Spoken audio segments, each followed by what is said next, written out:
우리가 토지 쪽에 투자를 하고 그러다 보면은 투자의 대부분의 대상은 대지도 아니고 대부분 농지거든요. 농지가 가격이 비교적 더 저렴하고 또 농지는 우리가 흔히 미성숙지라고 해서 가격 상승에 기대 가능성이 대단히 크기 때문에 이 투기 대상으로 투자 대상으로 가장 많이 삼는 게 농지입니다. 그래서 농지는 실무에 나가면 굉장히 중요해요. 그래서 우리가 합격하고 나면은 왜 우리가 공법 시간에 농지법을 그렇게 좀 공부를 열심히 하지 않았는가 이런 후회들을 많이 합니다. 근데 사실상 우리가 수업 시간은 농지법을 자세히 다룰 수가 없어요. 워낙 진도가 많기 때문에. 그래서 농지법은 오늘 좀 자세하게 좀 다루려고 그럽니다. 그래서 한번 공부를 해 두시면은 두 문제가 출제되는데 두 문제 중에서 출제는 범위가 비교적 좀 정해져 있어요. 농지법은 우리가 출제는 범위 한 5군데 정도에서 집중적으로 출제되기 때문에 그 부분만 잘 공부해 두시면 오히려 공법은 우리가 두 문제를 농지법은 두 문제를 다 맞추기가 굉장히 좋습니다. 그래서 농지법은 두 문제를 다 맞추는 전략 또는 적어도 둘 중에 한 문제는 맞춘다는 전략으로 공부를 하시고요. 나중에 우리가 시험 문제를 풀 때도 항상 농지법을 제일 먼저 푸는 게 좋습니다. 그래서 농지법은 항상 제일 뒤에 나오죠. 제일 뒤에 나오는데 농지법 두 문제를 먼저 푸시고 앞에서부터 국토개혁법 이렇게 푸는 방법이 좋아요. 근데 우리가 국토개혁법에서 열심히 풀다 보면은 항상 우리가 농지법 뒤에 제일 쉬운 데는 시간에 바빠가지고 대부분 찍고 넘어갑니다. 근데 국토개혁법에서는 맞는다는 보장도 없는데 열심히 풀다가 거기서는 어떻습니까? 열심히 풀어도 맞지 못해요. 그러니까 항상 우리가 문제를 나눠지게 되면 제일 돼 있는 농지법을 먼저 딱 풀고 국토개혁법부터 가서 다시 이렇게 푸는 방법이 좋습니다. 그래서 농지법은 두 문제를 다 맞춘다는 전략으로 이렇게 공부하시면 오히려 나중에 한 문제에서 당락이 잡아되기 때문에 굉장히 우리가 도움이 되실 거예요. 그래서 오늘 농지법을 좀 자세하게 공부하시고 이 농지법 내용은 제 카페라든가 홈페이지에 상시로 오픈시켜 놓을 테니까 시간이 나실 때마다 계속 반복해서 보실 수 있도록 하시기 바랍니다. 그래서 출제 빈도하고 관계없이 실무에서는 굉장히 중요한 법률이다. 자, 그럼 오늘 이제 농지법을 한번 보도록 하겠습니다.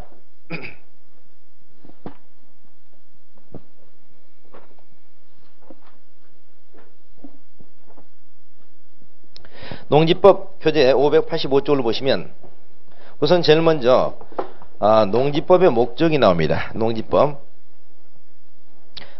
어떤 법률이냐 하는 일이 나오는데 거기 보니까 농지법은 농지의 소유, 이용, 보존에 관한 사항을 정한다라는 일이 나오죠. 우선 여러분 우리 농지법은 말이죠. 크게 어떤 내용을 정하고 있느냐.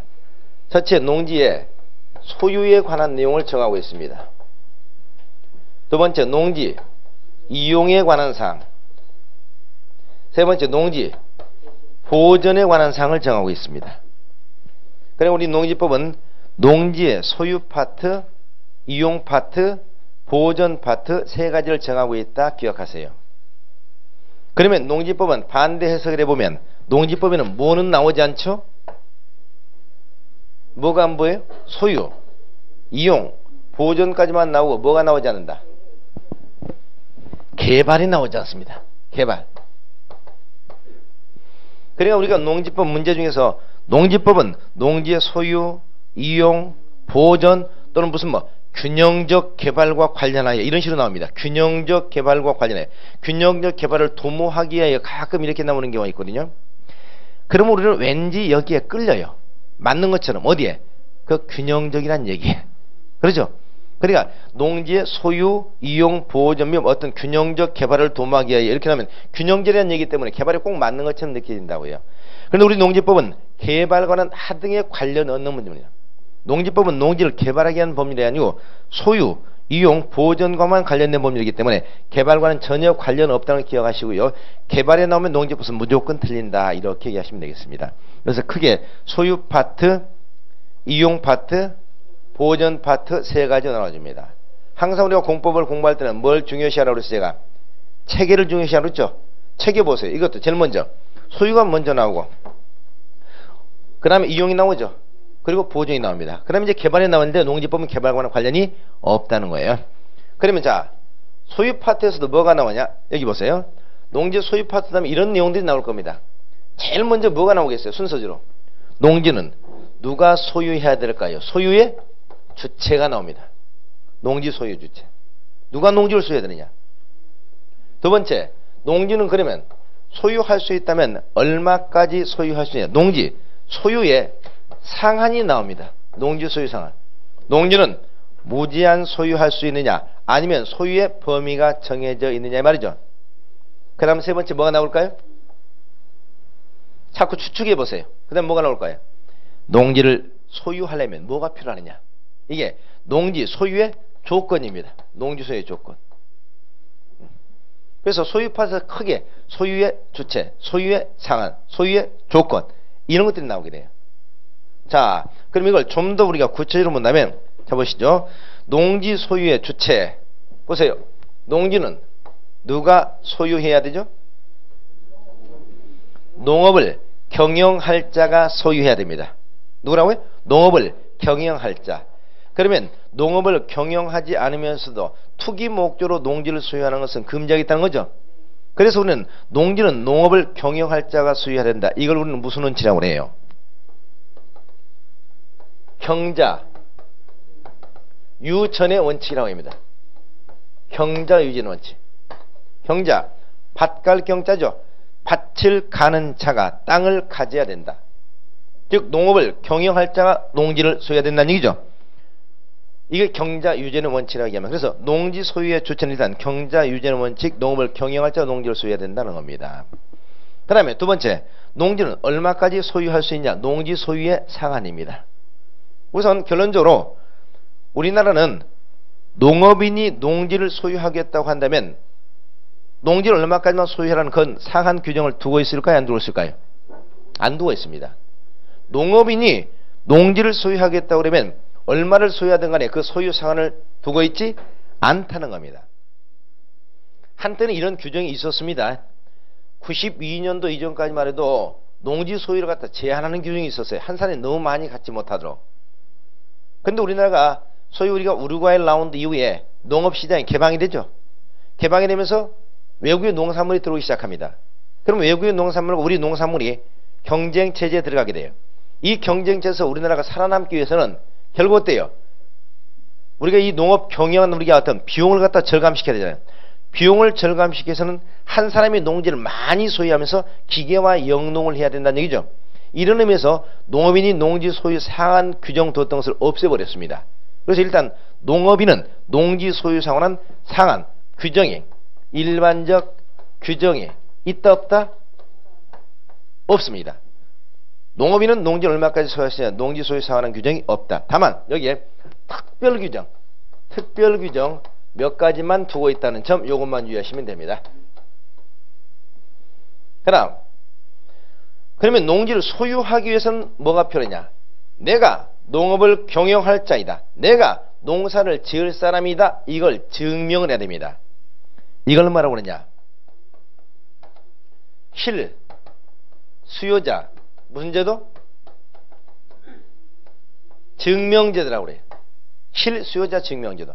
내가 투기 목적으로 농지를 취득하는 게 아니고 나는 실수요자다. 농사 지을 사람 이걸 증명해야 된다니까요. 이 실수요자 증명제도. 이게 바로 뭐죠? 농취 증명입니다. 농지 취득 자격 증명. 농지 취득 자격 증명을 발급받아야만이 농지를 취득할 수가 있다는 겁니다. 이 농지 취득 자격증이 여기서 나오는 겁니다. 자, 그래서 농지 소유 파트에서 우리 이 순서대로 나오게끔 농지는 누가 소유해야 되냐? 경자운영증. 그래서 농지는 농업을 경영할 자가 소유해야 된다. 두 번째, 농지는 얼마까지 소유할 수 있냐? 그 다음에 농지를 소유하려면 뭐가 필요하냐? 그래서 소유의 상한, 그 다음에 소유의 조건 이렇게 나오게 되고요. 그 다음에 농지 이용 파트에서 농지 이용 파트에서 어떤 게 나오느냐? 이런 것들이 나오겠죠. 농지 이용 파트에서 우리가 이 농지의 대리 경작 제도라든가 대리 경작 제도 또는 농지의 임대차라든가 임대차 이런 것들이 여기서 나오게 되고요. 또 여기에 농업 미 경영 시 등에 대한 조치가 나오게 됩니다. 농업 미 경영 시 등에 대한 조치. 이건 무슨 말이냐? 농지를 취득해서 가지고 있는 사람이 농업을 경영하지 않고 농사를 짓지 않고 있을 때 어떤 조치를 할 수 있느냐 이 말이죠. 이게 농업 미경영시 등에 대한 조치입니다. 우리가 항상 우리 의문을 갖는 게 이거죠. 내가 농지를 가지고 있으면서 농사 안 짓고 그냥 방치하고 있으면 어떤 조치가 떨어집니까? 궁금하시죠? 요거 이게 농업 미이용 시대의 조치. 여기서 이제 이용 파트에서 가장 중요한 것은 바로 이겁니다. 그다음 농지 보전 파트. 농지 보전 파트에서 나오는 것은 첫째는 농지의 구분입니다. 농지는 어떤 농지와 어떤 농지로 나누느냐. 농지의 구분. 이 농지의 구분에서 소위 농업진흥지역, 농업진흥지역 이외의 농지, 이게 여기서 나오게 됩니다. 또 농지 보전 파트가 가장 중요한 뭐냐, 소위 농지 전용이라는 게 있죠. 농지 전용 또는 타용도, 일시사용, 이런 것들이 여기서 나오게 됩니다. 자, 농지 전용, 농지를 농지 이외의 다른 목적으로 바꿔서 형성을 농지 전용이라고 그러죠. 이 농지 전용이라든가 농지 타용도 일시 사용은 일정 기간 동안 다른 용도로 사용하다가 기간이 되면 농지로 다시 복구하는 것을 농지 타용도 일시 사용이라고 합니다. 그리고 이 농지를 전용할 때 여기서 꼭 나오는 게 뭐냐면 소위 말하면 농지 보전 부담금이라는 겁니다. 농지 보전 부담금. 농지의 절대 면적이 감소하기 때문에 농지의 면적이 감소되는 만큼 일정 돈을 갖다 납부하게 하는 제도, 이게 뭐다? 농지 보전 부담금 제도입니다. 이게 농지 보전 파트에서 나오게 됩니다. 보전 파트. 자, 이렇게 해서 우리 농지법에서 주로 오늘 우리가 다루게 될 체계가 이거란 얘기죠. 소유 파트, 이용 파트, 보전 파트. 소유에서 주체, 상한, 조건, 이용 파트. 특히 이용 파트에서 농지를 가지고 있으면서 경영하지 않으면 어떤 조치가 떨어지냐 하는 거. 그 다음 보전 파트에서 농지의 구분, 농지의 전용, 농지 전용과 관련해서 농지가 전용되면 농지의 절대 면적이 감소되기 때문에 여기서 돈을 좀 내라. 이게 농지 보전 부담금입니다. 자, 이런 정도인데 이 중에서 농지법에서 두 문제가 출제되면 가장 중요한 것이 농지의 전용이 있죠. 농지 전용과 관련 문제는 거의 한 문제가 나온다고 보시면 됩니다. 농지법에서 압도적으로 중요한 것이 농지 전용이야. 여러분이 농지를 매수할 일이 있거나 여러분이 농지를 중개할 일이 있으면은 누구에게 중개할 일은 없다? 농업인에게 중개할 일은 없어요. 그렇죠? 여러분 중개사무실에 가지 나 농지 사겠다는데 시골에 있는 농민들이 여러분 중개사무실 찾아올까요? 아니야. 그럼 누가? 꾼들이 찾아와. 꾼. 누구? 투기꾼들. 그렇죠? 아니면 어떻습니까? 돈 있는 사람들이 내가 이 농지를 갖다가 매수해서 이 농지에다가 전용 허가를 받아서 전원주택을 건축하고 싶습니다. 이런 사람이 찾아오지 농민들이 찾아오지 않는다고요. 그러니까 농지를 여러분이 매수하거나 농지를 여러분이 중개한다면 그 대상은 전부 다 누구다? 투기꾼들이에요. 실수요자가 아니야. 그렇기 때문에 그들은 전부 다 뭘 갖춘다? 농지 전용 절차를 거쳐야 돼요. 그래서 가장 중요한 게 농지 전용입니다. 그래서 농지 전용 3문제가 꼭 출제되고 있다. 그 다음에 이제 중요한 것이 여기서 농지 취득 조건에서 농지 취득 자격증명, 요거 2순위로 또 중요해요. 농지 취득 자격증명. 그 다음에 여기 농업 미경영시된 조치, 요것도 중요하고요. 농업 미경영시된 조치. 그리고 적어도 농지의 구분, 농지가 무슨 농지와 무슨 농지 구분한가, 농지 구분 요건 좀 꼭 기억하셔야 되고요. 그 다음에 이제 상한 중에서 농지 소유 상한, 농지 소유 상환과 관련 문제 가끔 출제되기도 합니다. 그러니까 실제 우리가 농지법에서 출제될 수 있는 파트는 불과 한 4-5군데 정도, 대여섯 군데 정도예요. 그러니까 많지 않아요. 여기다 표시를 여러 개 하니까 뭐 다 나오네 또 소리 그러실 거야. 다 나오네. 근데 다 나온 게 아니고 농지 범위 자체가 그렇게 많지 않다고요. 그래서 오늘 이런 내용을 중심으로 편안하게 공부를 하시겠습니다. 그래서 우리가 농지법은 그냥 우리가 농지법을 공부한다 생각하지 마시고 우리가 나중에 농지를 취득하게 되면 어떤 절차를 거쳐야 되고 또 농지를 취득하게 되면 그 농지를 어떻게 해야 되는 것이고 또 우리가 실제 투자자 입장에서 우리가 농지를 어떻게 접근해야 될 것인가 이런 관점에서 보시면 굉장히 또 재밌게 공부를 하실 수 있을 겁니다. 자, 그럼 이제 진도를 들어가 보겠습니다. 우선 농지법에서 말이죠. 그 용어정이 나오죠. 용어정에서 꼭 기록해 첫째 농지입니다. 농지가 뭐냐? 여러분 이 농지의 개념이 굉장히 중요해요. 농지 개념. 자, 그러면 농지의 개념 보시니까 농지란 다음에 해당하는 각 토지를 말한다고 되어 있죠. 자, 1번 전답, 과수원, 기타, 지목, 요하에 뭐 한다고요? 불문한다. 자, 농지는 첫째 뭘 묻지 마라? 지목을 묻지 말라는 얘기입니다. 여러분 부동산 학개론 공부하면 부동산 학교에서 농지 나오죠? 학교론에서 농지를 얘기할 때는 뭘 농지라고 한다? 지목이 전, 답, 과수원인가? 지목이 전답, 과수인 것을 농지라고 한다. 학교에서는 이렇게 나올 겁니다. 그런데 농지법에서는 그러면 큰일 납니다. 우리 농지법은 지목이라고 하는 형식적 기준을 중요시하는 것이 아니라 실제 이용되는 현황, 상황을 가지고 농지냐 아니냐 이걸 판단하는 것이지 절대 지목을 따지지 않습니다. 그래서 지목을 불문하고 뭐야? 이용하고 있는 뭐야? 현황을 가지고 농지냐 농지 않은 것을 판단하게 된다는 것을 꼭 기억하시기 바랍니다. 이용 현황. 자, 그럼 반대로 보세요. 농지란 지목이 전답 과수원인 것으로서 맞다 틀리다. 네, 그러죠. 지목이 전답 과수원이라 하더라도 농지가 아닐 수가 있고 지목이 전답 과수원이 아닌 것이라 하더라도 농지가 될 수 있다는 겁니다. 이걸 꼭 기억하셔야 돼. 그러면 농지는 몇 가지나 있냐? 자, 1번 보세요. 1번 농작물 경작에 이용하고 있는 토지라고 돼 있죠. 농작물 경작에 이용하고 있는 토지. 그러니까 지목이 전답 과수원이든 아니든 농작물 경작에 이용하고 있으면 이걸 뭐라고 한다? 농지라고 합니다. 간단하게 줄이겠습니다. 이걸 우리는 농작물 경작지라고 합니다. 농작물 경작에 이용하고 있으면 농지라는 얘기입니다. 두 번째, 다음에 해당하는 다년생 식물, 다년생 식물 재배지로 이용된 토지라고 그랬죠. 두 번째 뭐죠? 다년생 식물 재배지입니다.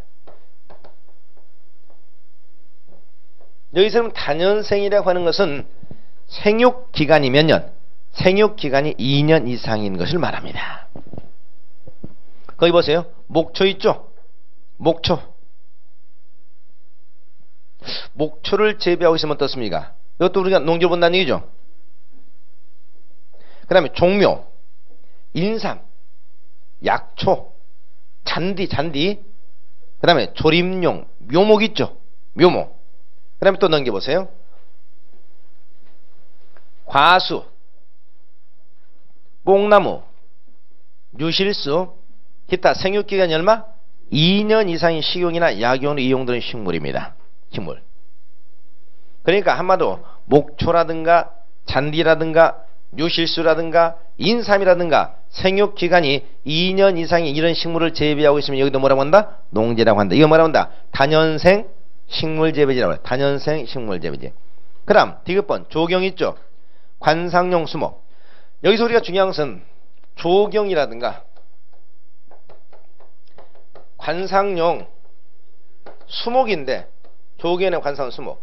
이 조경의 관상용 수목은 조경의 관상용 수목이니까 다년성 식물이죠 이것도. 그런데 문제는 뭐냐? 이 조경의 관상용 수목 재배지는 둘로 나눠집니다. 수목을 집단지로 재배하고 있다. 수목을 집단지로 재배하고 있다. 그러면 우리가 산지관리법이라는 법이 있어요. 지금은 이제 출제법이 아닙니다만 옛날은 농지법 말고 산지관리법도 출제됐거든. 이미야. 산지관리법에 따르면 임목, 즉 산지를 어떻게 정의하냐? 집단적인 임목재배지. 집단적인 임목재배지는 살림이라고 얘기하거든요. 그러면 조경용 수목이나 관상용 수목을 집단적으로 재배할 수 있는 집단적인 임목재배지가 되어버리죠. 그러니까 이것은 농지가 될 수도 있고 살림이 될 수 있다는 얘기입니다. 이걸 어떻게 나누느냐? 자, 이렇게 나눠서 판매 목적일 때. 판매 목적일 때는 뭐로 본다? 농지로 보고요. 이게 만약에 비판매 목적일 때는 살림으로 봅니다. 조경용 수목, 관상용 수목, 또 뭐예요? 여러분, 묘목 있죠? 묘목. 조경용 수목, 관상용 수목, 묘목을 재배하고 있으면 이 묘목이나 조경용 수목이 판매 목적이면 뭐로 본다? 농지로 보고 비판매 목적으로 보면 뭐로 본다? 살림으로 본다. 기억하세요. 살림으로 본다.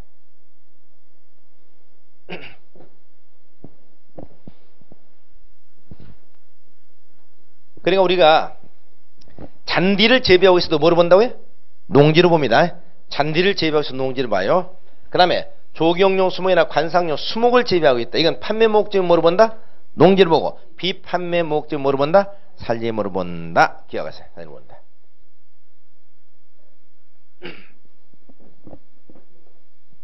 자, 그 다음에 3번에 보면 1번, 2번 토지의 개량시설로서 다음 각 모구 어느 하나에 해당하는 시설이라고 그랬죠. 개량시설로서 다음 어느 하나에 해당하는 시설.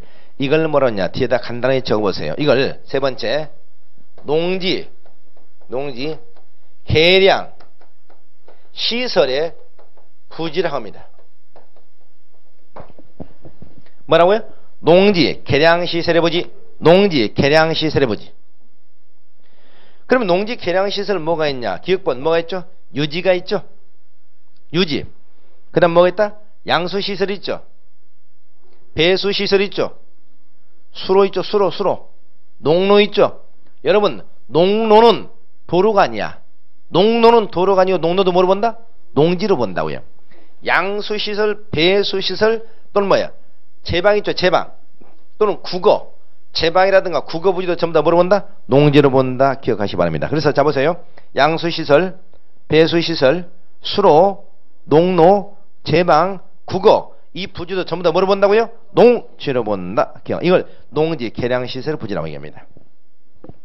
네 번째, 농작물 경장이나 단연성 식물 재배지로 이용되는 토지에 설치하는 농축산물 생산시설로서 다음 어느 하나에 해당하는 시설이라고 했죠? 뒤에다 또 적어봅니다. 여기는 이건 네 번째 농축산물 생산시설 부지 이렇게 기억하세요. 농축산물 생산시설 부지. 농축산물을 생산하는 생산시설의 부지죠. 시설 부지. 자 거기 뭐가 있다? 고정시 온실이 있네. 온실 부지도 물어본다고요? 농지. 버섯재배사 있죠? 비닐하우스 있죠? 비닐하우스. 밑에 축사 있죠? 축사. 그 다음에 밑에 보니까 농막 있죠? 농막. 여러분 농막이 뭔 줄 아세요? 농막이라고 하는 말이죠. 농지 내에다가 우리가 농기계라든가 비료라든가 이런 것들을 저장하기 위한 작은 시설입니다. 또는 농업인들이 농사를 짓다가 잠깐 거기서 휴식을 취할 수 있도록 설치하는 시설인데 이 농막의 규모는 20제곱미터 6평 미만으로 설치해야 돼요. 20제곱미터 미만으로 이 농막. 근데 요즘엔 이 농막을 말이죠. 농막을 경치가 좋은 곳에다 농막을 갖다 이쁘게 건축해 가지고 저는 이 농막에다가 전기라든가 상하수도 설치를 금지했었거든요. 근데 이게 법이 개정돼서 지금은 농막에 전기 상하수도 설치가 전부 다 가능합니다. 그리고 이걸 악용해 가지고 농지를 6평짜리 이렇게 이쁘게 꾸며 가지고 전원주택처럼 쓰고 있는 경우가 굉장히 많습니다. 예. 그래서 우리가 옆에 보니까 개울이 흐르고 그러면 농지 있는데 여기는 농막은 농지 부지를 보기 때문에 농지 전용을 안 거쳐도 돼요. 그럼 여기다 6평짜리 예쁘게 지어놓고 전원생활하는 사람들이 많습니다. 그래서 다음에 제가 실문할 때 한번 그림을 보여드릴 기회가 있을 겁니다만 요즘에 농막이 아니라 그야말로 아주 이쁜 전원주택 옆에다가 꽃도 갖고 이런 걸 많이 하게 됩니다. 변칙적으로. 그래서 농막 부지도 농지로 본다. 그래서 농막을 설치할 때 농지 전용 허가를 받을 필요가 있다 없다? 없다는 겁니다. 최고 규모 얼마? 20제곱미터 6평까지 전기수도 설치할 수가 있다 하는 겁니다. 자, 간이 퇴비자이라든가 액비 저장소 자 이런 것들이죠. 그러면 다시 한번 여기 보세요. 농축산물 생산시설은 대부분 뭐니까 축사. 그 다음 뭐예요? 아까 버섯재배사, 비닐하우스, 농막 이 정도. 축사, 버섯재배사, 비닐하우스, 농막 이런 부지도 물어본다. 농지로 본다. 그래서 농막 부지는 농지이기 때문에 농지 전용허가를 받을 필요가 없다는 얘기입니다. 자, 그러면 농지하면 이렇게 크게 네 가지로 기억합니다. 자, 첫 번째 뭐라고요? 농작물 경작지. 두 번째 단연생 식물재배지. 세 번째 농지 개량시설 부지. 네 번째 농축산물 생산시설 부지. 셋째 농작물 경작지. 두 번째 단연생 식물재배지. 여기서 유의할 점. 자, 우리가 뭐다? 목초재배지도 물어본다. 농지로 본다. 잔디도 물어본다. 농지로 본다. 그 다음에 조경, 관상용, 수목이나 묘목은 판매 목적일 때 물어본다. 농지로 본다. 그 다음에 우리가 농지, 개량시설 부지, 양수시설, 배수시설, 수로, 농로, 제방 부지도 물어본다. 농지로 본다. 그러니까 농로는 도로가 아니라 농지다. 그 다음에 축사, 그 다음에 버섯재배사, 비닐하우스, 농막 부지도 농지로 본다. 따라서 농막을 설치할 때 농지 전용허가를 받을 필요가 있다 없다? 없다. 이렇게 이 농지 개념은 굉장히 중요합니다. 어떤 분이 서울에서 저하고 같이 우리가 이제 부동산 쪽에 같이 일을 하는 분이 계시는데 그분이 좀 돈이 좀 많아요. 근데 수원에 사시는 분인데 수원에다가 오산 근처에다가 땅을 샀어요. 큰 도로변에다가 땅을 갖다 꽤 많이 샀습니다. 근데 이 농지가 그때 당시에 가격이 좀 저렴해 가지고 평당 한 그때 당시에 도로 옆에 한 60만 원 정도 이렇게 하는데 한 2,000평 이상의 땅을 샀어요. 사가지고 그 땅을 사니까 그다음 농사를 지어야 되잖아요. 농사를 짓지 않으면 우리가 조금 있으면 이런 우리가 여러 가지 조치가 떨어집니다. 그래서 농지를 사가지고 자기가 농업을 하는 사람들 아니고 자기가 이제 그 기업을 하는 사람이고 조금 이제 우리 건축을 하는 사람인데 농지를 사기는 샀는데 이걸 농업 경영을 해야 될 텐데 농업을 기하지 않고 할 수 있는 어떤 방법이 없겠느냐 하고 저한테 상담을 해요. 그래서 그 논을 전부 다 밀어가지고 거기다 잔디를 심으라고 그랬어요. 잔디. 그래가지고 그 논을 갖다 전부 다 우리가 농지 전용을 받지 않고 잔디를 갖다 심었습니다. 잔디를 심어놓고 그 다음에 거기다 뭘 했냐면 일부를 갖다 한 300평 정도 갖다 전용을 해가지고 막국수집을 내고 나머지 한 1800 정도 거기다가 뭘 심었냐면 잔디를 쫙 심어놨죠. 잔디를 심어놓고 그 위에다가 조경용 수목, 관상용 수목을 갖다 이걸 쫙 심었습니다. 심어놓고 거기다 연수시설도 이렇게 설치하고 이렇게 해가지고 외부 기업체들한테 거기다 우리가 뭐 공연장이라든가 또 체육실 이렇게 우리가 임대를 하고 근데 조경용 수목을 갖다 굉장히 좋은 수목을 갖다 심으니까 굉장히 아름다워요. 그래서 사람들이 지나가다 그 나무를 보기 위해서 계속 찾아오고 산책도 하고 이렇게 찾아와요. 찾아왔다 또 막국수집 와서 막국수를 먹고 장사가 참 잘 돼. 참 잘 되니까 오산 시청에서 단속이 나왔어요. 단속이 나와가지고 이건 분명히 농지다. 농지인데 왜 이렇게 조경을 심어줘 그러냐. 그래서 결국은 잔디는 크게 문제가 없는데 그 조경용, 관상용, 수목을 갖다 심었는데 여기가 우리가 아무래도 전에 농지였기 때문에 자꾸 단속이 나와가지고 이건 우리가 문제가 있다고 자꾸 얘기를 한다는 겁니다. 그래서 결국 거기다 어떻게 하라고 그랬냐. 이 수목이나 관상용, 수목이나 묘목이 이 판매 목적일 때는 어떻습니까? 이거 농지라고 그랬죠. 비판매 목적 농지는 아니라고 본다고 그랬죠. 그래서 어떻게 밖에다가 플랜카드를 한 석장을 걸으라고 그랬어요. 플랜카드다. 관상용 수목 저렴하게 팝니다. 관상용 수목 저렴하게 팝니다. 이렇게 플랜카드 3장쯤을 딱 걸어놓고 그러니까 그 다음부터 아무런 얘기를 안 하더란 얘기입니다. 근데 그 땅이 평당 60만 원 정도 샀는데 그렇게 하니까 계속 사람들 많이 찾아오고 이렇게 하니까 평당 거의 한 3배 정도 가격이 올랐어요.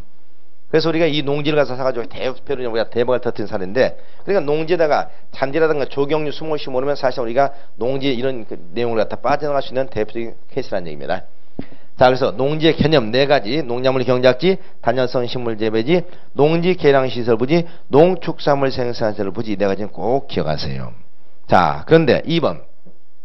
이 농지에서 제외되는 게 있습니다. 제외되는. 요게 굉장히 중요해요. 농지에서 제외되는 거. 이건 농지가 아닙니다. 1번 보세요. 공간정보 구축 및 관련 관한 법률. 이제 전에 지적법이었죠. 지목이 전답과선이 아니라고 그랬죠. 전답과선이 아닌, 거의 몇 줄을 권해서요. 전답과선 아닌 토지로서 농작물 경작이나 단연성 식물 재배로 계속 이용된 기간이 몇 년? 3년 미만인 토지입니다. 자, 보세요. 첫째, 지목이 전답과선이 아니래요. 아까 지목 묻지 말라고 그랬죠. 지목 묻지 말고 농작물 경작이나 단연성 식물 재배를 이용하고 있으면 농지라고 그랬잖아요. 지목이 전답과선이 아닙니다. 근데 문제는 뭐다? 거기 농작물 경작이나 단연성 식물들을 계속 이용을 했다고 그랬죠. 그렇죠? 농작물 경작이라든가 농작물 경작 또는 뭐예요? 단연성 식물 이걸 이용을 했어요. 그런데 이 이용 기간이 3년 이상이면 뭐로 보는데? 농지로 보는데 3년 미만이면 뭐로 보지 않는다? 농지로 보지 않는다는 얘기입니다. 그러니까 지목이 전답과선이 아니라 하더라도 농작물 경작이나 단연성 식물 재배지를 이용을 하고 있으면 농지라고 아까 했죠. 그런데 그것이 농지가 되려면 적어도 경작기간 몇 년? 3년 이상은 돼야 된다 말이야. 3년 이상. 지목이 전답과선이 아니면서 농작물 경작이나 단연성 식물 재배에 이용된 기간이 3년 이상이면 이건 농지로 본다. 이걸 우리는 뭐하냐? 사실상 농지라고 그래. 사실상 농지. 사실상 농지. 아, 이거 중요하네요. 자, 가만히 한번 생각해 보세요. 우리가 농지를 경매로 취득할 때, 농지를 경매로 취득할 때는 반드시 농지 취득 자격 증명을 첨부해야 됩니다. 농지를 경납받았어요. 농지를 경납받으면은 농지를 경납받고 난 다음에 일주일 이내에 농지 취득 자격 증명을 법원에다 제출해야 돼. 농지면. 이걸 제출을 하지 않게 되면 어떠냐? 매각 불허가 결정이 떨어져요. 매각 불허가 결정이 떨어지면 어떠냐? 입찰 보증금 있죠? 내가 냈던 입찰 보증금 100% 왜냐면 이거 몰수당합니다. 그런데 생각해 보세요. 문제는 뭐다? 분명히 보니까 땅이 경매물건 나오는데 지목이 뭐냐? 지목이 잡종지었어요. 이게 지목이 잡종지었다고요. 이게 감정평가금이 1억이 나왔는데 가격이 쫙 떨어져서 3천만 원까지 떨어졌어. 그러니까 당연하게 이게 들어가잖아요. 지목이 잡종지 좋죠? 더군다나 1억짜리가 3천만 원까지 떨어졌어. 저렴하게 낙찰받을 수 있으니까 갑이라는 사람이 대뜸 들어갔다고요. 그러면서 이 갑은 어떻습니까? 지목이 잡종지가 이게 농지는 사실 알았어 몰랐어? 몰랐다 이 말이야. 그래서 들어가서 낙찰을 받았어. 낙찰을 받아놓고 자기가 낙찰 됐습니다. 아 기분 좋다 하고 일주일 되었다서 가보니까 매각 불허가 결정이 떨어져. 왜? 여기가 지목이 잡종인 농작물 경쟁을 하고 있었거든요. 하고 있었어. 그리고 이 기간이 3년이 넘었어요. 그러면 농지란 말이에요. 농지. 근데 대부분 사람들이 이게 지목이 잡종이기 때문에 농지라고 생각하는 사람 거의 없다 이 말이야. 일반인들이. 여기서 우리가 크게 낭패를 보게 됩니다. 그러면 항상 지목이 잡종지다, 지목이 임야이다, 지목이 대라 이렇게 돼 있다. 심지어 지목이 대라고 돼 있는데도 불구하고 농지가 될 수 있어요. 지목이 돼 있는데. 그러면 항상 어떻습니까? 현장에 가보셔야 되죠. 임장활동에 가봐야 돼. 거기 농작물이 심어져 있다. 아 그럼 이거 농작물 심었으면 이 농지가 될 수도 있다는 사실을 알아야 됩니다. 그럼 문제는 뭐야? 몇 년 심었는가 알아봐야 되겠죠. 그러면 농작물을 몇 년 경작했느냐 농지가 될 수도 있고 안 될 수도 있으니까. 그럼 어떻게 돼? 그 주인을 만나야 되겠죠. 주인을 만나가지고 나 이 농지를 입찰하려고 그러는데 이거 농작물 경작 몇 년 하셨습니까? 저한테 좀 얘기를 좀 해주시겠습니까? 물어봐야 되죠. 얘기를 해줘 안 해줘? 누구 염장지를 일 있어 지금? 내 땅이 지금 경매로 나간 마당에 그러죠? 내가 당신조차 그걸 얘기해 주겠냐 말이에요. 얘기를 해줘 안 해줘? 안 해줍니다. 또 주인이 누군지도 알 수도 없고요. 그렇죠? 이런 경우에 낭패를 보게 돼요. 그래서 이제 그런 경우 경매 그 입찰제 보면 우리가 소위 우리가 매각물건 명세서라는 게 있어요. 매각물건 명세서. 그 매각물건 명세서에서 이 물건에 대한 상품 보고서를 갖다가 법원에서 작성해서 거기다 적어줍니다. 그 매각물건 명세서를 확인해 보면 이것은 농지이기 때문에 농지 취득 자격증을 첨부해야 됩니다라고 거기에 기재가 되어 있습니다. 그래서 그걸 보고 확인하셔야 돼요. 자, 이래서 우리가 지목이 천답가선이 아니라 하더라도 3년 이상 경작했으면 뭐다? 농지. 3년 미만 경작했으면 농지가 아니다. 기억하세요. 두 번째는 보니까 거기 지목이 뭐라고요? 임야입니다. 지목 임야. 지목 임야인데 그 형질을 변경하지 아니하고 단연성 식물 재배에 이용됐다고 그랬죠? 지목이 이번에 임야예요. 거기다 단연성 식물을 재배하고 있어요. 자, 아까 지목 묻지 말라고 그랬죠? 농작물 경작이나 단연성 식물을 재배하고 있으면 농지를 본다고 그랬죠? 그런데 여기서 키포인트는 뭐다? 자, 형질 변경을 했으면 이건 뭐로 보고? 농지로 보고. 형질 변경을 하지 않았으면 농지가 아니다 하는 겁니다. 형질 변경하지 않았다. 여러분 시골에 경사가 완만한 야산 연상해 보세요. 집 앞에 있는 경사가 완만한 야산. 지목이 뭐야? 지목이 임야로 있죠. 경사가 완만해. 경사가 완만하니까 가파르지 않기 때문에 그 산을 밀지 않고 형질 변경하였다. 그 산을 밀지 않고 여기다 뭐야? 밤나무, 그 다음에 감나무, 사과나무 이렇게 심어서 재배하고 있다는 의미예요. 자, 지목이 뭐라고요? 임야. 경사가 완만하죠. 그러니까 그 산을 밀지 않고 그대로 놔두고 밤나무, 감나무, 사과나무 이렇게 단연성 식물을 재배하고 있으면 이건 뭐로 본다? 농지로 보지 않는다는 겁니다. 왜 농지로 보지 않느냐? 비록 단연성 식물 재배하고 있다 하더라도 지목이 임야이고 이건 생긴 대로 놔두고 밤나무, 감나무 몇 그루 심었을 뿐이지 농사를 짓겠다는 적극적 의미는 보이지 않는다는 겁니다. 그럼 여기서 키포인트는 뭐냐? 형질을 변경했으면 이 산을 밀어서 밤나무, 감나무 심었잖아요. 그러면 이때는 뭐로 본다? 농사를 짓겠다는 적극적 의미가 있으니까 그때 농지로 본다는 겁니다. 농지로 본다. 그렇죠? 형질을 변경했으면. 자, 이게 또 이제 우리가 또 이제 낭패로 보는 경우죠. 아까 또 역시 경매물건에 보니까 지목이 뭐야? 지목임야야. 지목임야. 지목임야이고 가보니까 어떻습니까? 밤나무, 감나무 심어서 재배하고 있어. 에? 지목이 임야인데다가 밤나무, 감나무 심어서 재배하고 있으니까 당연하게 그냥 임야라고 생각하지 누가 이걸 농지로 생각하겠냐 말이지. 그러나 그 산을 밀어서 거기다가 이 산을 갖다 밀어가지고 밤나무, 감나무 심었으면 이건 뭐로 본다? 농지로 보고 밀지 않고 그대로 심었으면 임야로 본다는 거.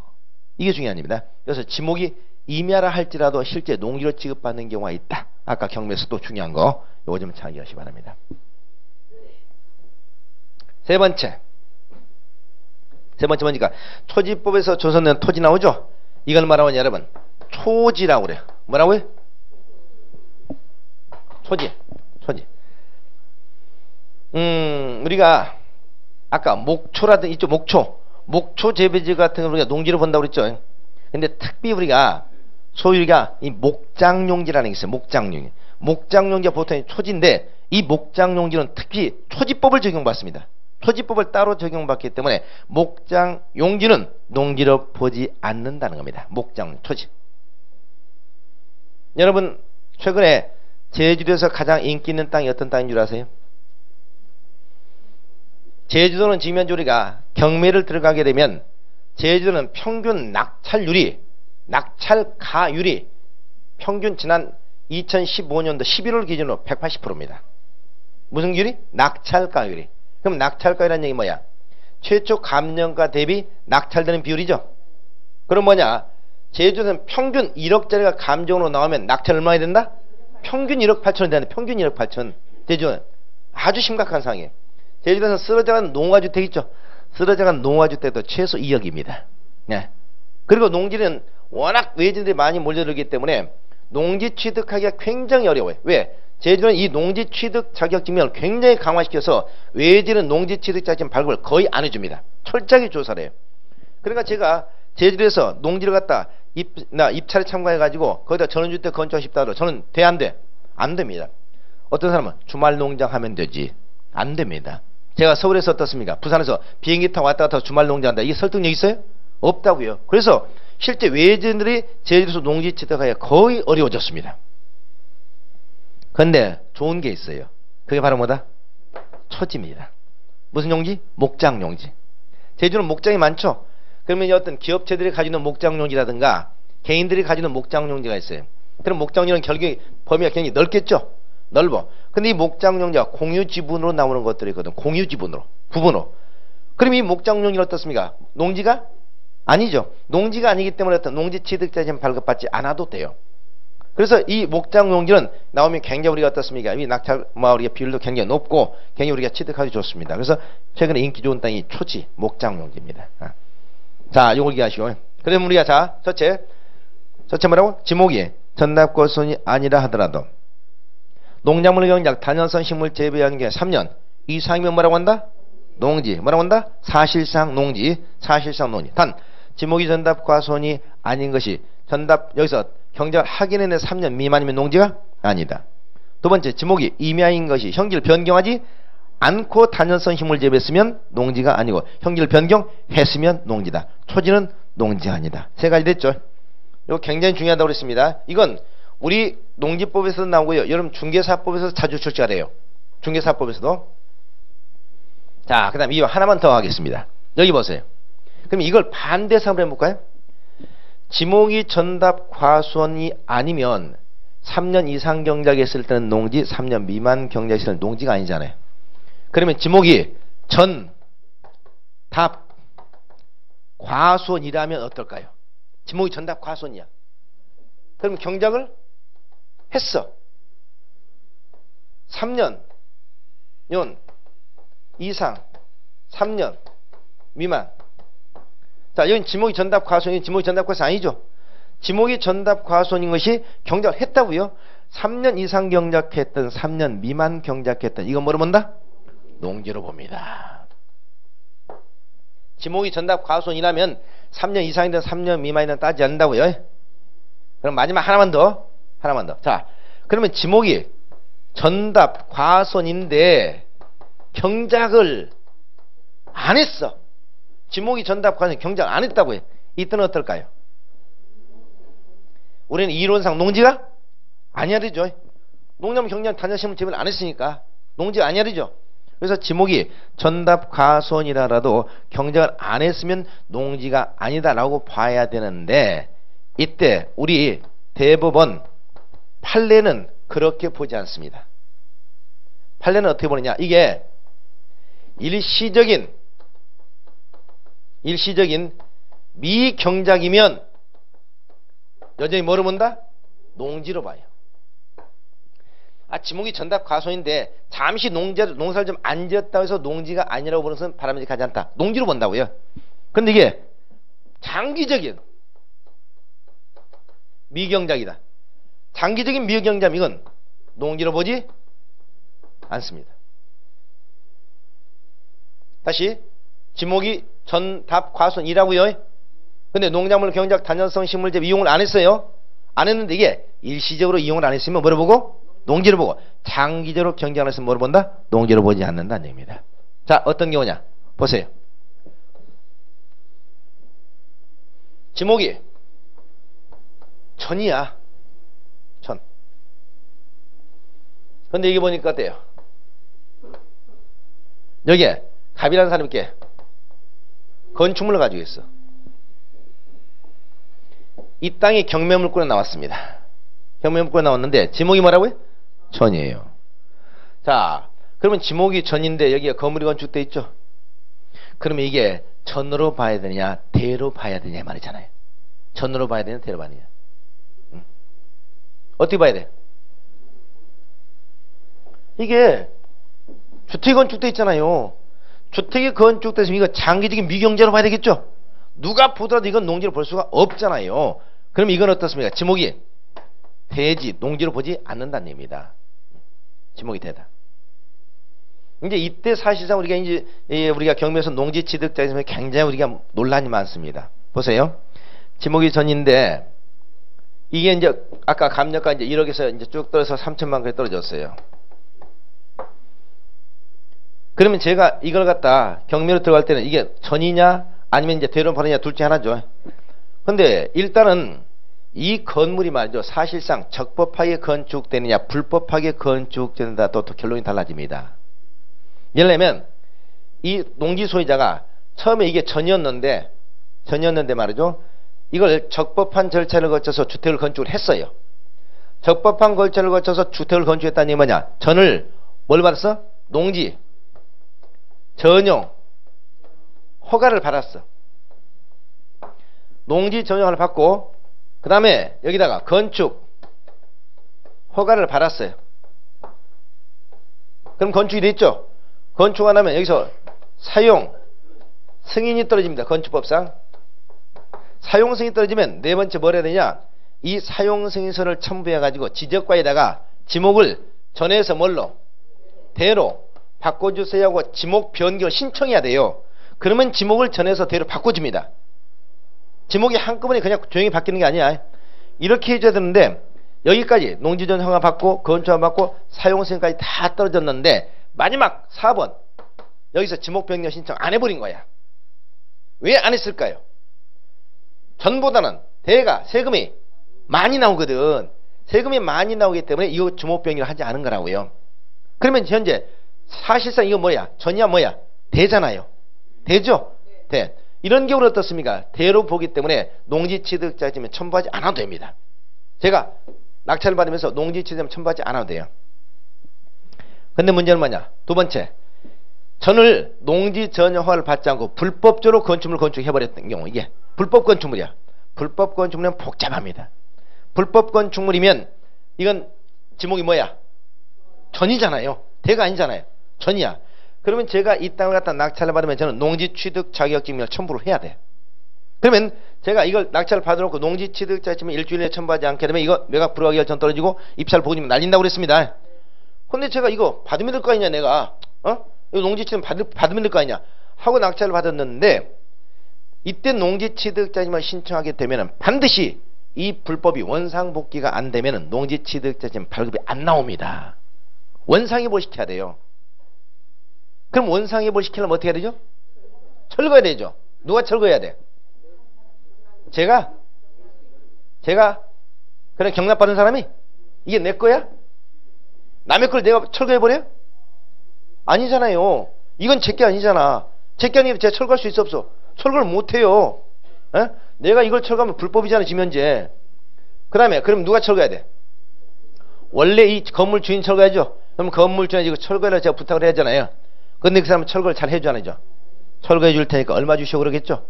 그러면 굉장히 어려운 거예요. 이런 경우는 사실상 어떻습니까? 아주 우리가 피박 쓰는 겁니다. 피박 쓰네.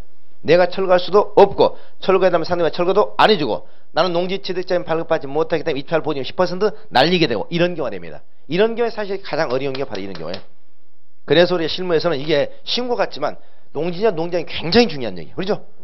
이론상으로 그러지만 그래서 농지냐 농장이 굉장히 중요한 얘기다. 요즘 살기 하시 바랍니다. 그래서 앞으로 지목이 전답 과손이라면 농작물 경작을 3년 이상 했던 미만했던 경작을 하기만 했으면 뭐다? 농지.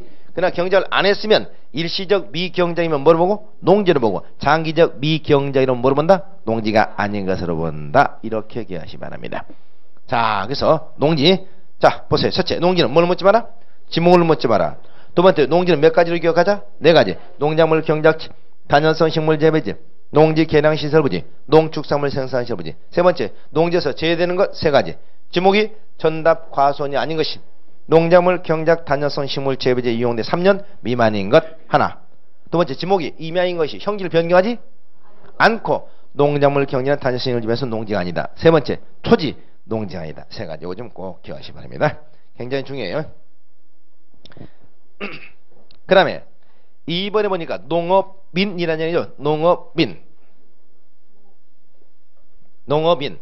자, 농업인도 굉장히 중요합니다. 우리가 농업인이냐 농업인이 아니냐, 우리 국토기업법에서도 토지거래 허가지에서도 자주 나오는 얘기고, 또 농업인은 여러분 농업인 주택이라는 것을 건축할 수 있거든요. 농업인 주택. 또 이제 농업인 주택이냐 농업인 주택이 아니냐에 따라서 우리가 나중에 세법상도 우리 여러 가지 양도소득세라는 문제가 되죠. 그래서 농업인이라는 개념을 정확하게 기억하셔야 됩니다. 추상적으로 무슨 농촌에 살고 있으면 농업이다, 그게 아니야. 다음과 같은 사람을 농업인이라고 합니다. 1번 천제곱미터 이상 농지, 농작물 경작이나 단연성 식물 경작 재배하고 있으면 농업인입니다. 여기까지. 농지를 얼마 이상? 1000제곱미터 이상에서 농작물 경작이나 단연성 식물을 재배하고 있으면 뭐를 본다? 농업인으로 본다고요. 표준면 마시고 여기 보세요. 농지를 1000제곱미터 이상 소유하고 있으면 농업이라는 얘기죠? 언제 그랬어요 제가? 농지를 1000제곱미터 이상 소유하고 있으면 농업이라고 그랬죠? 네? 똑바로 보셔야 돼요. 누가 소유한다는 얘기 없잖아요. 1000제곱미터 이상 농지를 경작하고 있다고 그랬지 1000제곱미터 이상 농지를 소유하고 있다는 얘기가 아니지 않습니까? 남의 농지를 임대차해서 1000제곱미터 이상 농지를 경작하고 있어도 뭐로 본다? 농업인으로 본다. 그래 보세요. 자, 농업인은 농지를 1000제곱미터 이상 소유하면서 그 농지를 경작하고 있는 자를 말한다. 맞아 틀려? 틀렸다 이 말이야. 소유가 아니야. 1000제곱미터 이상 농지를 경작하고 있으면 농업이다. 이상입니다. 네. 이상. 초과가 아니야. 1000제곱미터부터야. 그러니까 반대로 얘기하면 농지는 자기가 직접 경작하지 않으면서도 얼마까지 소유할 수 있다는 얘기냐? 1000제곱미터 미만까지 소유할 수 있다는 거예요. 그러니까 뒤에 가면 주말 체험 영농 있죠? 주말 체험 영농 목적의 농지를 1000제곱미터 미만까지 소유할 수 있는 거잖아요. 두 번째, 2번 농지에 330제곱미터 이상의 고정식 온실, 버섯, 재배사, 비닐하우스 이런 것들을 이용해서 농작물 경작이나 단연성 식물 재배하고 있으면 농업인이라고 합니다. 얼마? 330제곱미터 이상. 자, 1번 뒤에다 적어봅니다. 1000제곱미터 이상 농작물 경작하는 사람을 우리가 일반 영농이라고 그래. 일반 영농.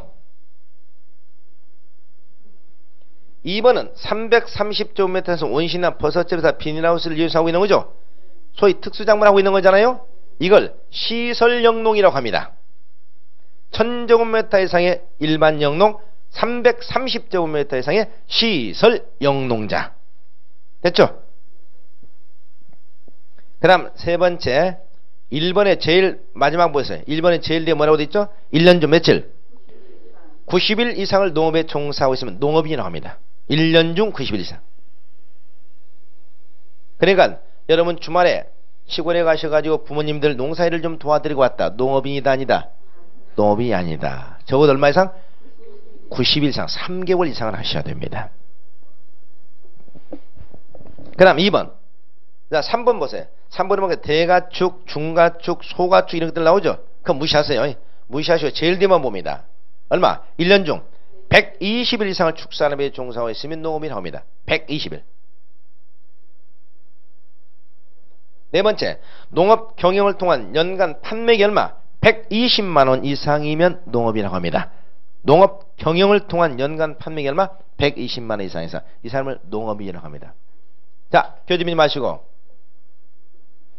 우리는 초등학교 때 말이죠. 옛날에 꼭 학교 때 왜 그걸 조사했는지 몰라. 집에 텔레비전이 몇 대고 자동차가 있고 없고 그걸 막 조사했죠. 아버지 직업란에다 그걸 쓰라는 게 있었죠. 그때는 고민한 적 없나요? 우리 아버지는 농업인이냐 농업인이 아실까? 그렇죠? 농업인. 이때 이 농업인의 개념 아이들한테 이제 확실하게 가르쳐 주세요. 자, 농업인은 5가지로 정의합니다. 농업인 5가지. 첫째, 농지를 1000제곱미터 이상 경작하고 있는 사람. 두 번째, 330제곱미터 이상의 시설 영농을 하고 있는 사람. 세 번째, 1년 중 90일 이상을 농업에 종사하고 있는 사람.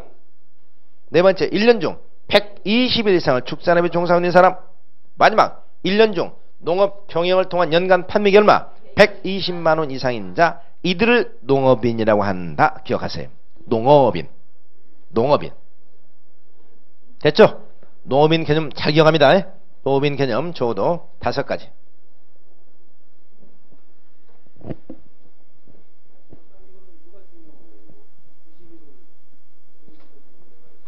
증명은요? 그렇죠. 이제 우리 이제 시험에서 증명까지는 나오지 않는데 그래서 실무에 들어가면 이게 이제 사실 문제가 되죠. 그래서 우리가 조금 이따 나오겠습니다만은 뭐 우리가 농지에서 8년 제촌 작용이라는 것도 나와요. 제촌 작용. 8년 동안 농업을 갖다가 제촌하면서 작용하게 되면 양도소득 전액 감면해주는 이런 제도가 나오거든요. 그러니까 사실상 내가 이 농지를 취득해가지고 농지 가격이 많이 올랐어. 많이 올랐는데 처분하니까 양도세가 굉장히 많이 나오거든요. 근데 내가 그 농지 인근에 8년 동안 거주하면서 이걸 내가 농업 경영했다. 그럼 어떻습니까? 양도세를 갖다 전액 감면하거든요. 이게 이제 또 우리 경매에서는 굉장히 중요합니다. 그때 내가 8년 동안 작용했느냐 아니냐 이걸 누가 증명할 거예요? 그렇죠? 난 8년 했다고 주장하는 거예요. 주장하는데 이제 행정공무라든가 그쪽에 나와가지고 8년 했느냐 아니냐 문제 삼게 될 때 이때 우리가 소명 자료를 미리서 조금씩 준비해 놓는 게 좋습니다. 그래서 어떻습니까? 8년 동안 내가 비료세라든가 무슨 뭐 그런 세금 영수증이라든가 이걸 갖다 이렇게 보관해야 되고 또 가장 변칙적으로 많이 이용하는 방법 중에 하나 가르쳐 드린다면 여러분이 어떻습니까? 봄, 여름, 가을, 겨울 거기 가서 농사 지었다는 증거를 남겨야 되죠? 1년 중에 4번 다 못 가잖아요. 가끔씩 가세요. 가끔씩 가셔가지고 어떻습니까? 거기서 사진을 찍는 거야. 사진을 찍을 때마다 봄, 여름, 가을, 겨울 옷을 다 가지고 가. 가지고 왔습니까? 봄, 여름, 가을, 겨울 옷을 다 갈아입고 밀짚 모자, 한 번은 밀짚 모자, 한 번은 빵 모자 갈아서 젖던 모자를 쓰고 이렇게 사진을 찍어요. 사진을 찍어가지고 비추는 방법을 갖다 많이 이용합니다. 사실은. 그러니까 철저하게 단속하게 되면 그럴 수도 있겠지만 이런 변칙적인 방법도 많이 이용을 하더라는 얘기입니다. 자, 이렇게 해서 농업인은 크게 이렇게 5가지를 얘기한다. 3번에 여러분 농업, 그러니까 여러분 농업 경영을 통한 연간 판매액이 얼마요? 120만 이상이 농업인입니다. 그러니까 집 앞들 앞에다 상추를 좀 재배하고 있다. 농업인이 아니다. 1년에 120만 이상의 소득이 남아야 돼. 상추 재배가. 그렇죠? 그러면 농업인이야. 120만원입니다. 전에 100만원에서 20만원이 오른 거거든요. 기억하세요. 그 다음에 3번 농업법인 나오죠? 농업법인. 자, 여러분 농지를 소유할 수 있는 사람은 누구냐면 농업인과 농업법인입니다. 농업인과 농업법인. 그러면 농지 취득 자격증명도 농업법인이 신청하면 농지 취득 자격증명이 나오는데 농업법인은 일반 법인 있죠? 일반 법인은 절대 농지 취득 자격증 발급이 안 나와요. 그래서 농업법인은 농지 취득 자격증 발급받을 수 있고 이건 우리가 농업인과 똑같은 취급을 하는 겁니다. 이때 농업법인은 2가지가 있습니다. 자, 1번 거기 보니까 농업법인이라는 것은 영농조합법인과 농업회사법인을 말하는 거죠. 영농조합법인과 회사법인. 자, 첫째 뭐예요? 조합법인과 회사법인. 조합법인과 회사법인 두 가지 있습니다. 조합법인은 전원이 농업인이야. 조합법인은 전원이 농업인만이 가입할 수 있는 영농조합법인이고요. 회사법인은 전원이 농업인일 필요는 없습니다. 그러면 어떤 요건을 갖추면 되냐? 거기 보니까 농업회사법인을 대표하는 자가 농업인일까? 그러니까 대표자가 누구 된다? 대표자가 농업인이면서 업무 집행권을 가진 자의 3분의 1 이상이 누구면 된다? 농업인이면 된다. 그러니까 대표이사가 농업인이면서 업무 집행권을 가진 자 3분의 1 이상, 30%, 33% 이상이 농업인이면 이건 농업회사법인으로 인정될 수가 있습니다. 그래서 농업법인은 영농조합법인과 농업회사법인이 있다. 영농조합법인은 전원이 농업인으로 구성되고 농업회사법인은 여기서 우리가 3분의 1 이상만 농업인이면 가능하다. 이렇게 기억하시면 되겠습니다. 그래서 농지, 농업인, 농업법인 좀 기억하시고요. 그 다음에 다음 페이지 갑니다. 5번에 그 자경이라는 얘기 나오죠? 자경. 자, 자경은 어디서 나온다? 여러분 세법에서 많이 나오죠? 아까 뭐 제촌자경. 뭐라고요? 제촌자경. 다시 말해서 자기 농지를 가지고 있는 시, 군, 구. 뭐 세법에서 나오고 있습니다만 농지가 소지하고 있는 시, 군, 구에 거주하고 있거나 또는 농지가 소지하고 있는 인근 시, 군, 구에 거주하고 있거나 세 번째, 농지로부터 직선거리 30km 이내에 거주하고 있는 사람은 뭐라고 한다? 아니야. 제촌이라고 그래. 제촌. 그러니까 거기서 거주한다는 얘기죠. 그러니까 제촌의 요건은 뭐다? 농지가 있는 시, 군, 구 안에서 내가 거주하고 있거나 농지가 있는 인근 시군구. 그러니까 꼭 같은 시군구가 아니고 인근 시군구에 거주하고 있거나 농지로부터 직선거리 얼마? 30km 이내에 거주하는 제촌이 된다고 그래요. 제촌. 그 다음에 두 번째 자경이죠. 자경은 스스로 농지를 경작했다는 얘기잖아요. 어떤 경우를 자경이라고 하느냐. 껴줘보세요. 농업인이 그가 소유하고 있는 농지에서 상시 종사하고 있는 경우. 그래 1년 중 계속 거기서 농업인이 어떻습니까? 거기서 농업을 경사하고 있으면 이건 자경이라고 하는 거죠. 두 번째, 농작업의 얼마 이상을 2분의 1 이상의 자기 노동력에서 경작하고 있으면 자경이라고 합니다. 또 누가? 농업. 법인이 소유 농지에서 농작물을 경작하는 단연성 식물 재배하고 있으면 자경이라고 합니다. 다시 껴주지 마시고요. 자경은 세 가지네요. 스스로 경작하는 거죠. 누가? 농업인이나 농업법인이. 그러면 농업인이 상시 농사에 종사하고 있으면 자경이다. 또 농작업의 전체 얼마? 2분의 1 이상을 자기 노동력에 의존하고 있으면 자경이다. 농업법인이 농지를 갖다 경작하고 있으면 자경이다는 겁니다. 자, 이게 제촌자경. 여러분 8년 동안 제촌자경을 하게 되면 그 농지를 처분할 때 양도소득세 100% 감면사입니다. 아시겠어요? 100% 감면사예요. 그러니까 우리가 농지를 특히 말이죠. 우리 경매를 취득할 때는 굉장히 이제 장점이 많은데 가격을 저렴하게 취득할 수 있잖아요. 아까 농지가 1억짜리가 3천만 원에 우리가 경매에 나왔어요. 그런데 이 농지에서 가장 인기 좋은 농지가 어떤 농지인 줄 아십니까? 바로 부산광역시 인근으로부터 30km 이내에 있는 농지. 그렇죠? 그러면 부산광역시에 가깝기 때문에 그 농지는 앞으로 개발의 압력이 굉장히 높고 이 토지 가격이 굉장히 많이 오를 거예요. 가까운 양산 같은데. 그렇죠? 그러면 가격이 굉장히 많이 올립니다. 그러면 취득할 때는 1억짜리를 갖다 3천만 원에 취득했는데 이게 나중에 어떤 부산 인근적이고 또 개발의 압력이 높으면 농지가 계속 올라가요. 그렇죠? 계속 올라. 감정가도 싸게 지면제 감정이 됐는데. 그러면 가격이 많이 오르게 되면 나중에 처분하려고 하면 양도소득 엄청이 나오나요. 그렇죠? 농지는 어떻습니까? 그러면 여기서 만약에 양도소득세가 많이 내게 되면 실제로 어떻습니까? 큰 이득이 없잖아요. 이때 양도세를 줄일 수 있는 방법을 갖다 생각하셔야 되는데 이때 가장 좋은 방법이 이 농지가 내 거주로부터 30km 이내이다. 그렇죠? 부산 여기 동래구에 거주하면서 30km 이내이다 말이죠. 그럼 제촌을 주장할 수 있어요. 그러면 자경의 요건만 갖추면 저 농지를 처분할 때 양도세를 100% 감면받는다니까요. 그러니까 저런 땅들은 굉장히 인기가 좋습니다. 8년 제촌 자경. 그러니까 사는 것도 중요하지만 세금을 적게 내는 방법을 갖다 생각해야 될 거 아닙니까? 자, 그래서 굉장히 중요한 거예요. 그래서 자경이라는 요건 꼭 기억합니다. 자경, 제촌 자경, 세법에서 나올 거예요 또. 자, 7번 농지 전용 나오는데 전용은 뒤에서 다시 한번 나오게 되니까 여기서 아직 보지 않겠습니다. 자, 3번 농지에 관한 기본 이념 국가 등 의무 여기는 출제되지 않으니까 넘어갑니다. 자, 여기까지 잠시 쉬겠습니다.